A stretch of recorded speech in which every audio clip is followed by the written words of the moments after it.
Okay, we're going to try this again here and do a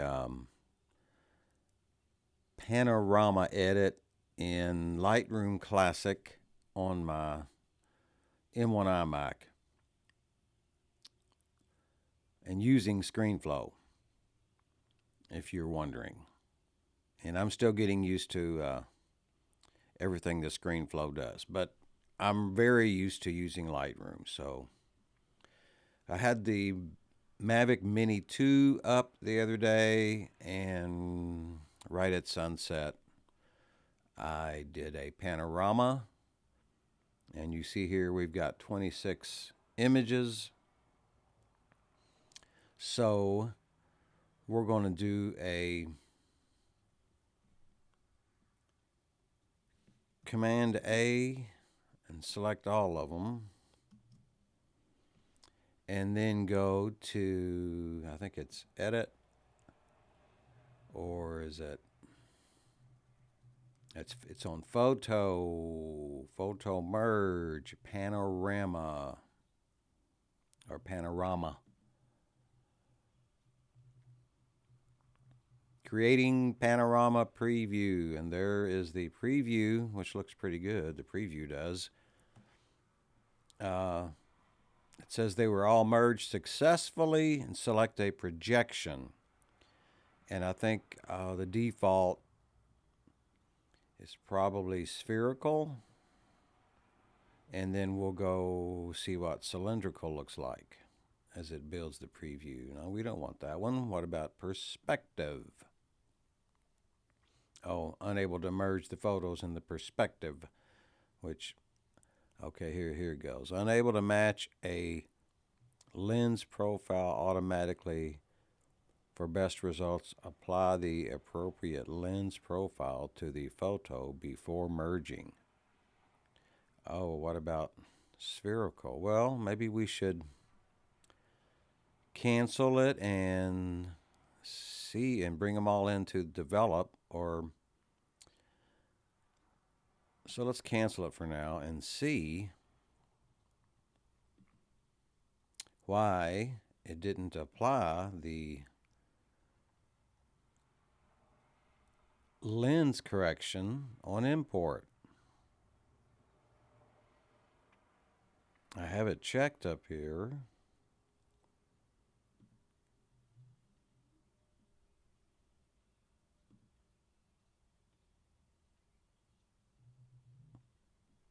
No, I wanted to do the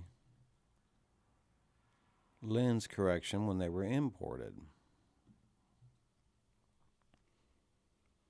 And I think it should have done that. Well, let's bring one into develop and we'll see. We'll take this one into the develop module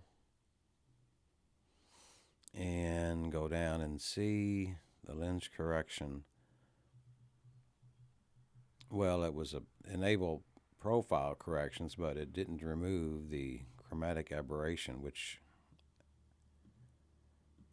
can't even tell if there's any in there or not. Oh, well, there's the lens profile. I know why I didn't do it, because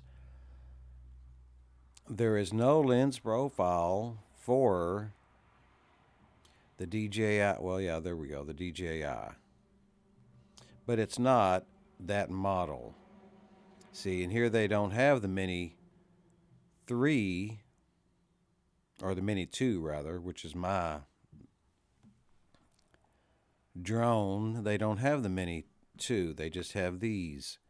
So I don't know if that makes a difference.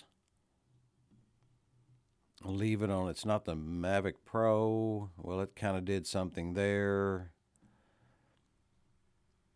And this is a thing with Adobe. It says I can set up a custom, which I don't really know how to do.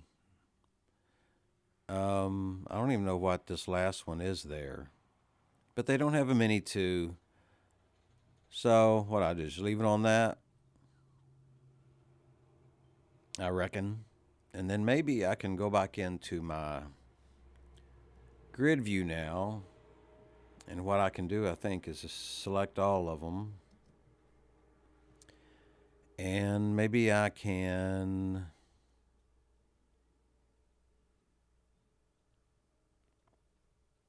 apply the lens profile to all of them.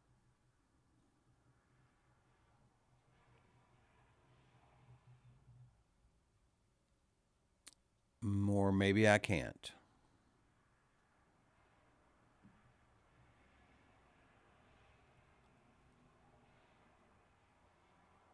I think there is a way to do it, though. If I remember right, we'll go back. We'll take this one back into the develop module.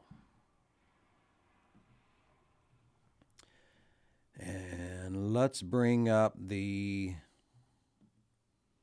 film strip. Okay, I want to click that one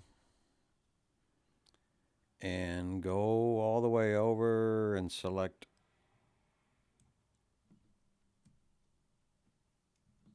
all of them and then sync. And all I want to sync is these two, lens correction. So I'm not going to do any of them. No, I want to uncheck them and uncheck them. And I just want to do lens correction and synchronize. And I do believe that it has already completed that. So let's just, to check if it did, let's go into this one. Yeah, it did it. And that one's on there too. Okay, let's get this film strip out of the way, go back into all of these, select that one. Now let's try let's use the Command A. And now we're going to go to the photo and photo merge and Panorama. Generating Panorama preview or creating Panorama preview. Okay, so now that warning with the lens profile is gone, but the default one it opens on is spherical, and I didn't like cylindrical and perspective. I don't know what that one does, but it's building a preview for it. Unable to merge different projection option. All right, we'll just stick with spherical, which I think is okay. We'll do the auto crop. Fill edges. I don't think the edges need to be filled, but it did something, or did it make the horizon crooked? Let's see. Let's take it back off. Well, let's do that, and let's put the auto crop on. No, it looks about the same. I don't know what the difference is. I've never fooled with it before. I just use them. Now, if I did that, it's just going to crop it and bring it in, and I can do all my editing. That's what the auto feature says it should be, the auto setting on it. I wonder if that's the same auto as you have in the develop module. We're going to see. We're going to leave that off, and we're going to click merge. We can always do it again. And the progress bar up here, creating panorama, tick tock as we wait. It usually don't take very long. And then we can start working on the developing of it. It's created it down here. We see right there it is. And we can take this into the develop module. Wow, look how nice and dark that is. And it's it created a DNG file. And there was the settings on the DJI Mini 2 camera. It's f2.8, and that's the only size aperture you can get out of the Mini 2. And ISO 100, 1/40th of a second there. And what is the... See, we're in the develop module. Haven't done anything to any of the images. Enable profile corrections. See, since that was already done on the initial merge, well, before I merged, I went and did that to all of them. You all seen me. I have witnesses. So the lens correction is okay. That's all okay. Now we just go to the basic tab here. Now remember, they had the auto button selected on the merge.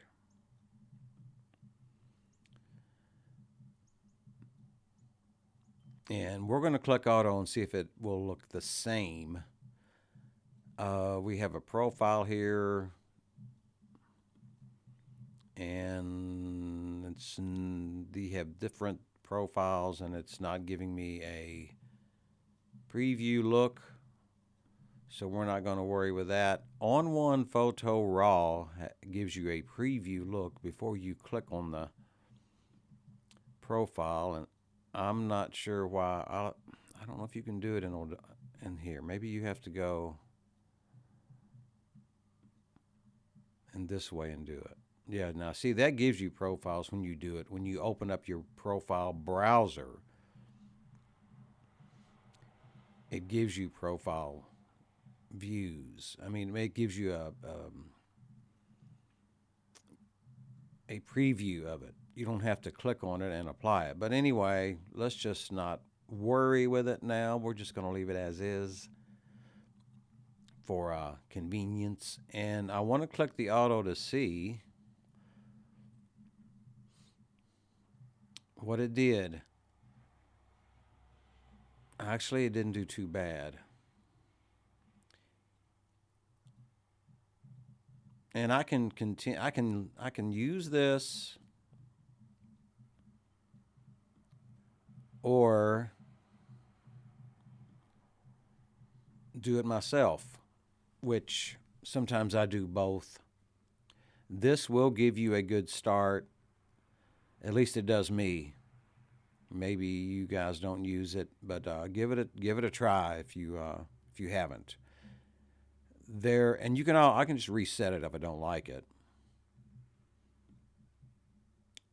Well, just reset all of that. See, it automatically went and did the. I don't know why it went back to that. It didn't crop it like it should have, like it came in as. Which I don't know why. I have no idea why.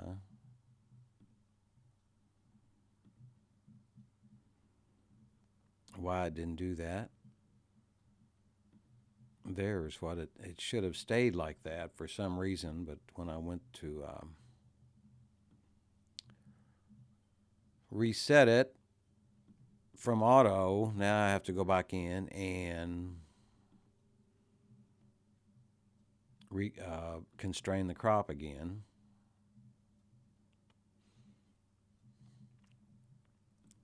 So we'll leave that alone. And a little trick that I learned, well, we won't do auto and we won't do the profile. We'll just start from scratch here. A little trick that I learned on all of these in the tone control panel here is if you hold down your shift and double click on the control here, what you want to do, it will give you a best setting. So I'm holding down my shift button, double clicked, and that's what it says the exposure should be. And usually I don't do with contrast because I will go in the tone curve or my blacks and whites, and that will add contrast. So I don't usually do contrast. but you can, and it says it only needs +5. Now to reset it, you just double click on it. See, double click that, then it resets. But I use this quite often. It gives me a good starting point. And the highlights, hold down your shift on a Mac. See, and it brought the highlights way down, which is a good starting point. Sometimes I leave it there. And, like I said, like I mentioned, you can always adjust it to how you see fit. And the shadows, it will work with them. So it brought them way up, which is okay for now. Now the whites and the blacks, I do a little different. I hold down the Option key. And again, I don't know what it is on a Windows computer. But I hold down the Option key, and I'm on the whites. And the minute I click it, it goes black, and I increase it until I see my highlights of the whites starting to get blown out. And then I just back it down until it disappears. And then I release. And that is supposed to be the correct white point. And the black point, I do the same thing. Hold down the Option. And the minute I click that, it goes all white. And I just back it down until I start to see some black come in. And I like to see a little bit of the blacks. And then that gives me the contrast that I need. Sometimes it's a bit much, and sometimes I will go back and increase or decrease things. Usually it's the exposure that I need to fool with. And another thing, well, I'm just curious to see how much noise is in this photo. So to get I can always go over here and go up here and do it this way, but a little shortcut is if you hold in your shift button,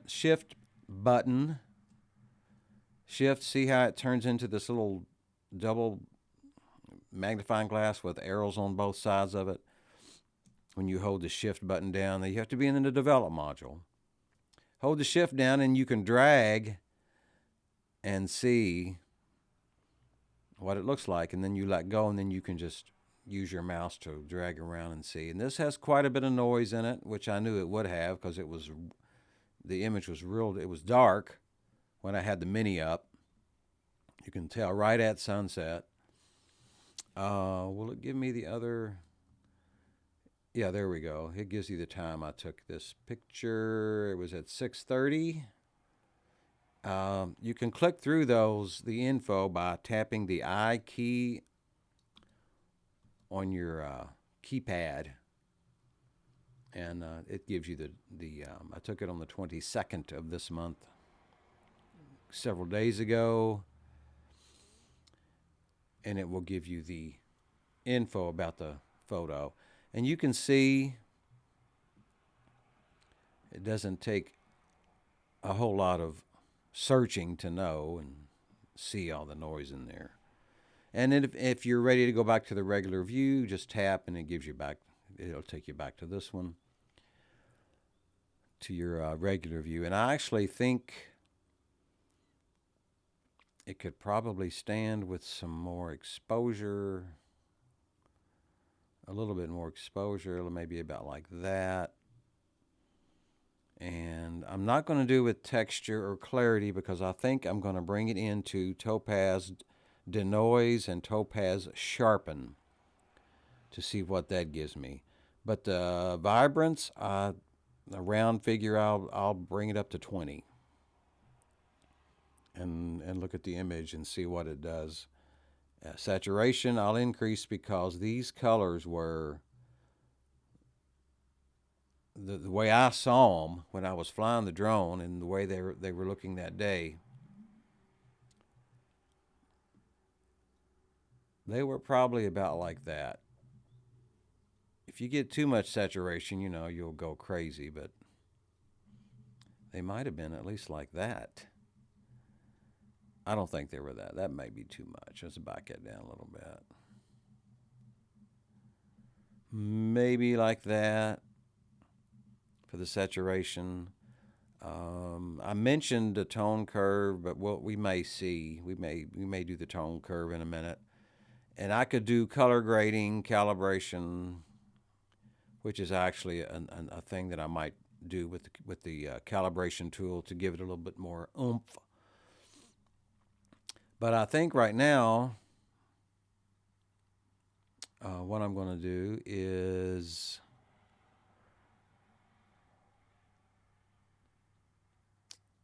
was I going to go take it into Topaz Denoise now maybe, or wait? I think I may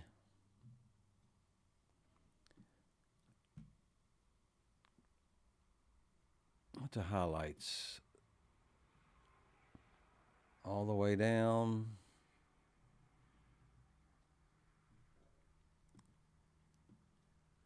That didn't bring them down too much, did it? Make the sky a little bit bluer. Let's reset the highlights and do the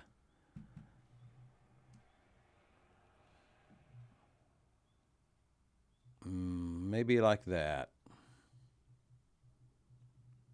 Let's do it before and after by the backslash key on the keyboard. After, before, and after. By the way, folks, this is TC's house right down here. And there I is, right down there. But we live on a major thoroughfare, 2-lane major highway here, right out front. And this is my wood lot over here, and here's the interstates are here. You cross over 2 of them, you can only see one here, and the other one is over across the other side of them trees. This is I-80, I believe, and the other one is I-79. How's the saturation? That may be a little bit too. If I wanted to do a gradient, I could do that too. So I don't want to desaturate the trees. But the sky is a little bit,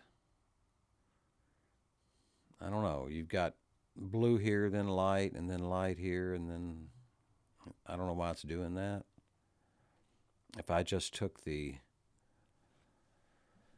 saturation, left it there, and then did a gradient here, I could do that to see what it looks like. And to do that, you go to your mask, and let's click the sky. It's detecting the sky.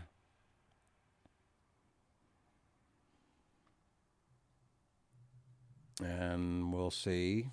Okay, it had detected the sky there for me, which is great. And you can see there's the mask.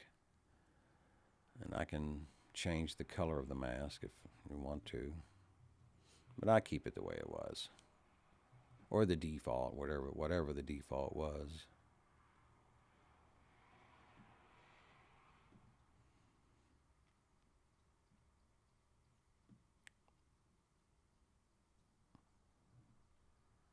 It was red. It was that. Okay, so that's fine. We'll just keep it like that. And then the minute you start making your adjustments, if I can get it out, maybe it's time for a sip of coffee.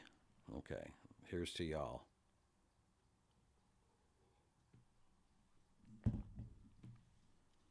Okay, we have our mask on the sky.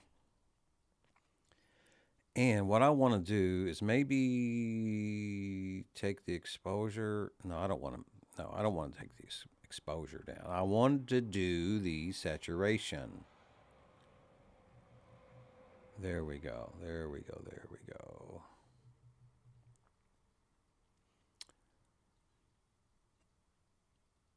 And I could have done a regular gradient, but this is much easier. So, do we need maybe a little bit more blue? I think, and we can adjust the hue. How about a green sky? What about that? And double clicking will bring it back. How about a weird looking sky? Nah, right there where it's supposed to be. Um, See, now bringing the highlights down here will do the same. It gives you that same, I guess that's just the natural way it was. With the light there and around here from the panorama. And I could crop a little bit maybe from the bottom up here because that isn't too interesting. It's the trees. I could have actually flew the drone more this way, but I wanted to get all these pretty trees for the fall. So, let me see the saturation. Do I need to add any texture? There's not many clouds. They're just way back in the distance there. You can't really tell a whole lot anyway. With texture, clarity. Really can't tell with the clarity. Dehaze. It wasn't really a hazy day, so you don't really need that. Let's put that back to 0. Really, all that really, and stop saying really. The main controls here that is affecting this sky is the saturation and the exposure. And I'm still thinking the exposures don't need to be fooled with. And I'm thinking the saturation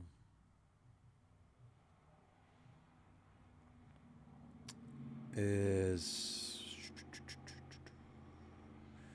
how's that? Let's do it before. Oh, that goes us back to the whole before. I just wanted to do the sky. Can you turn that off? Oh, right here's where you can turn that off. There it is without it, and there it is with it. So the saturation is, I think the sky looks okay with the saturation, and I like doing it this way because it didn't affect any other part of the image. So that's good there. So we'll get out of that. Maybe I need to crop this bottom here just real quick and see. Bring it up a little and maybe bring the sky back down some. And does it need to be a little bit more maybe? Maybe to right there. Again, this is very subjective here.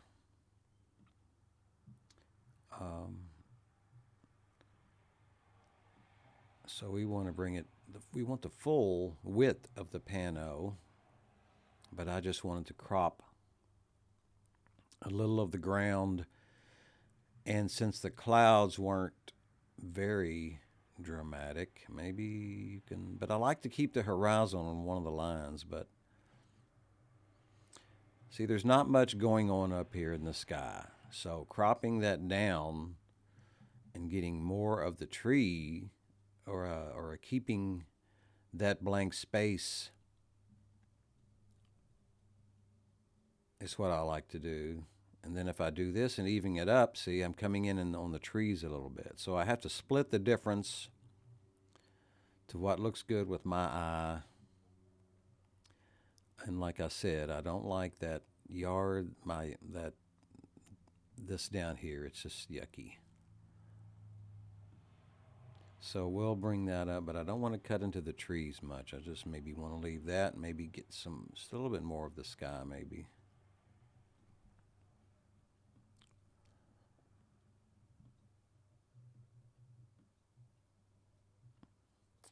Maybe like so.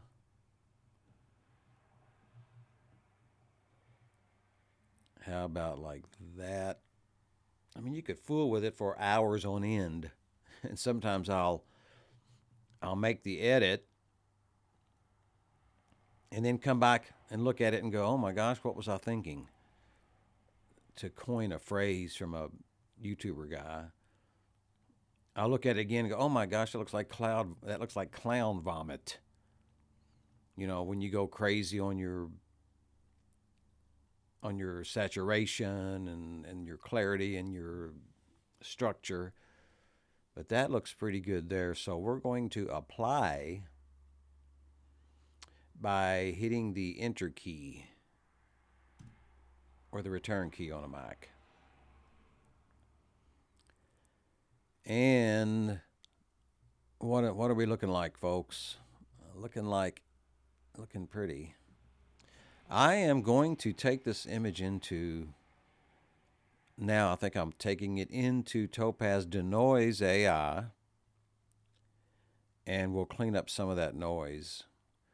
And I should have did that before the crop, because I haven't researched this, but one of the YouTubers I watch said that Topaz Denoise likes to have a full uncropped image when you send it to that to be denoised. So we didn't crop a whole lot, just some. We're gonna send it into Topaz Denoise. What I should do though, I should make a copy of this. And how do we do that? I forget how we do it. I can go.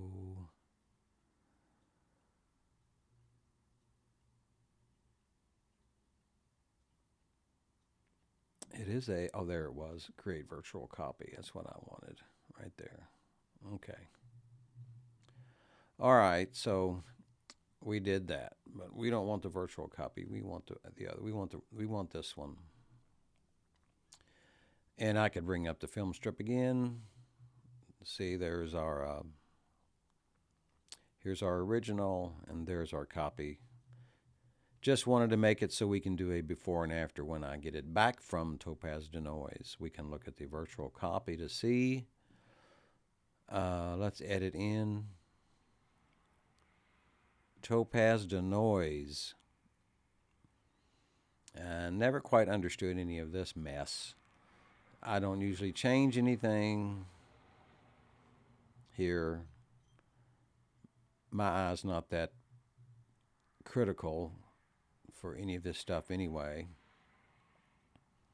Although the same YouTuber who showed me how to do the shift and hold in and then double click these on your when you're doing your tone, he also said that use ProPhoto RGB because it gives you the maximum amount of colors. So I leave it there, 16-bit. I'll leave all that the same, and then I just click edit. And preparing the file for the for the editing, it's taking it into Denoise. And it's giving us all this one here.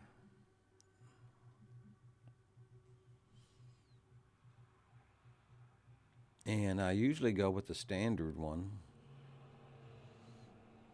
And I keep that on automatically detect the recommended settings. And it's got it up here to about 26. And the sharpness, I'm just going to put the sharpness down because I'm going to sharpen it in Topaz Sharpen AI. So we have to update all this again. And that one is done. And I do believe that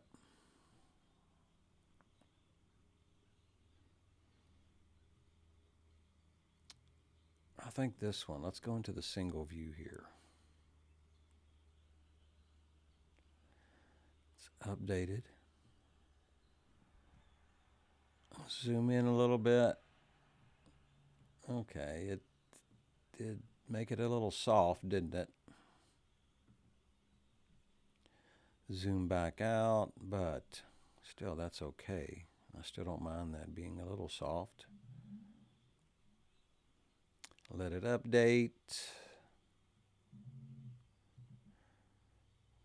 There we go. Every time you zoom in or out, it has to update. So that got rid of just about all the noise. We're going to apply, and it will send it back into Lightroom. And then maybe we'll compare the images again. Don't take it very long. Now we're in the one that came out of the noise that you can tell, edit.tiff. And let's do the comparison view of the copy.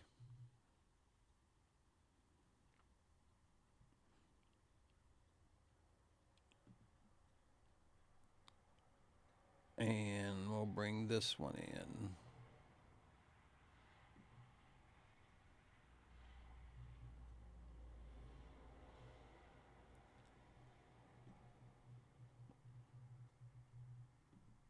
I'm dragging photo from the, okay, I've got it. Drag it over there. Where's my edit one? There it is. Well, we need to go to full screen here. And there you can, let me see what, you can lock the zoom, I think, when you do this. There's a, I forget where it's at, but you can lock the zoom. But anyway, we won't do that. We'll just look at the differences, because I can just use my mouse to scroll in and scroll out to see the differences between the two. And definitely the noise is way, way, way less. So that's good. And we will go back to the regular view. And we want our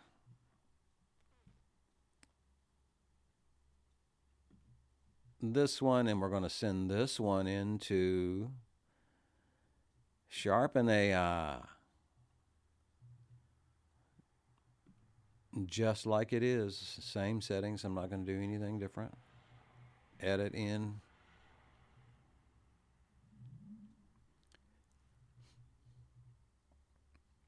And again, I use the 4 square comparison window.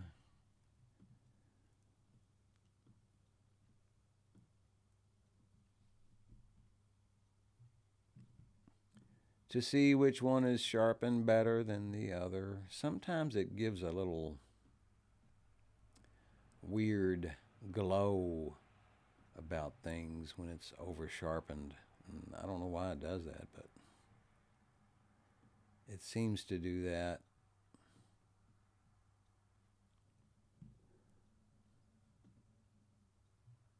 Maybe it's not as noticeable zoomed out, but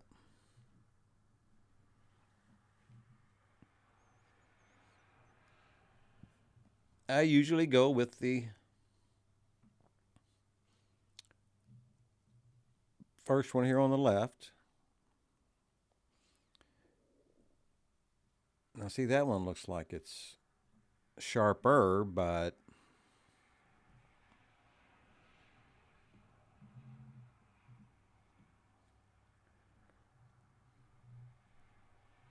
it does such a super job.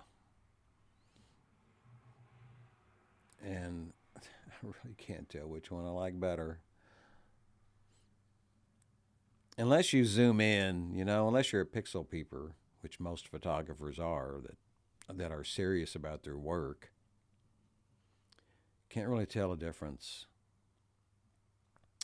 But in this instance, see, what did it do? This one, it stayed down to about like that. Oh, let's see what it does on that one. And that one, and that one, and that one. Eeny, meeny, miny, mo. For some reason, my eyes keep going back to this one here. Let's do the single view of that one.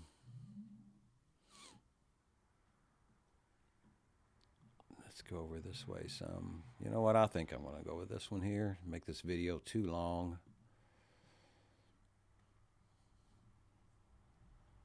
And we're just going to go with that one. Click apply after it updates.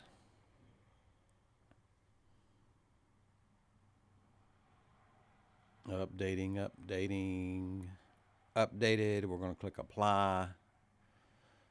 And processing bar, progress bar there will be done soon.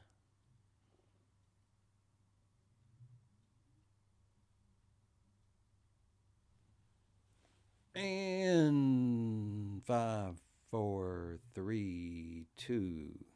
Okay. There is our image. We're going to go lights out. And full screen. I may take it into Photoshop and put a border around it and share it. Then again, I may not. Depends. But that is the finished image. Now, when you hit the before and after, see, it don't do nothing in the before and after here. But the edit, it was edited twice because I took it into Topaz Denoise AI. It made the first TIFF file, and then that was the first edit. And then the second time I took it into Sharpen, and it made the second one. And there we have the Panorama. A fall evening sunset panorama. And see, when you do the before and after on this, it actually, when I did it before, I didn't hit the backsplash key. I hit the / key. When you do it on these edits, it don't do anything because they don't have a before. It don't take you back to the very first edit that when you brought the photo in. It don't take you back. It don't take you back to that one of your earlier edits, like this one here. When I hit the backslash key, it shows you all the edits that you did. Well, when you do all the other edits in Topaz Denoise and do the backslash key, it don't have no reference because you didn't do anything to it. Now, I could go and do a little bit more to this one. Maybe do some more. Does it need any more exposure? A little bit more, maybe. I don't know. It could. Maybe, maybe not. We're going to leave it at that, folks, and call it a wrap. And I don't know if I should. If there's anything you guys want me to do next, leave it in a comment. This one was, I put up a little survey question on my community tab and on my YouTube page or channel, and I think I had one person, one vote, say they wanted a Lightroom edit. So this is the Lightroom Classic edit of a pano I took with the DJI Mini 2. Thank you guys for watching, and we'll catch you in the next video. Peace.